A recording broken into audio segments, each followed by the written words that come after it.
ایک عورت عراق سے آئی، اس کی 5 یتیم بچیاں تھیں، تو اسے ضرورت تھی وظیفے کی۔ اس نے آ کے پوچھا حضرت عمر بن عبدالعزیز کا گھر کہاں؟ تو لوگوں نے فرمایا وہ سامنے جو ٹاٹ اور بوریے کا پردہ لٹک رہا ہے وہ عمر بن عبدالعزیز کا گھر ہے۔ دروازے پہ دستک دی تو ایک عورت اندر برتن دھو رہی تھی۔ پوچھا السلام علیکم، امیر المومنین سے ملنا ہے۔ وہ کہنے لگی اس درخت کی چھاؤں میں بیٹھ جاؤ، ابھی تشریف لاتے ہیں۔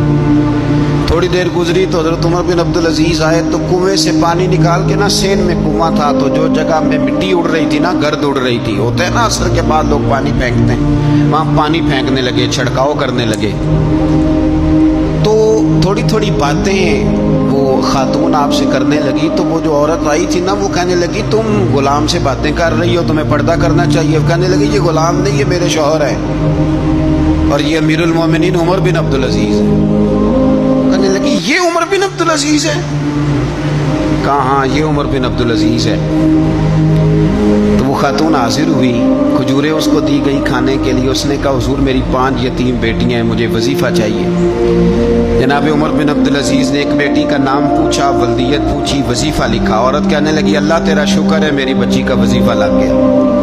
دوسری کا نام پوچھا، ولدیت پوچھی، عمر پوچھی، وظیفہ لگایا۔ اللہ تیرا شکر ہے میری یتیم بچی کا وظیفہ۔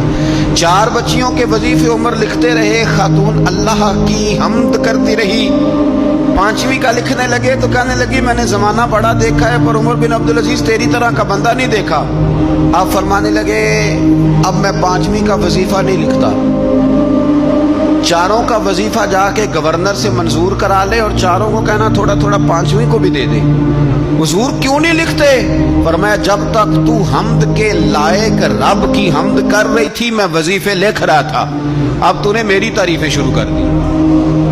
اپنی تعریف پر کیسے وظیفہ لکھوں؟ وہ تو حمد کے لائق ہے، اس کی حمد ہونی چاہیے، لیکن میں اپنی تعریف پر، اپنی خوشامد پر میں نہیں لکھتا۔ جا اللہ تعالیٰ تیرے لیے بہتری کرے۔ وہ خاتون کہتی ہے میں وہاں سے آئی، مجھے مہینوں لگ گئے، سفر لمبا تھا، عراق پہنچی تو عراق کے گورنر کو جب میں نے وہ روکا دیا تو ان کی چیخیں نکل گئی، تڑپ کے روئے۔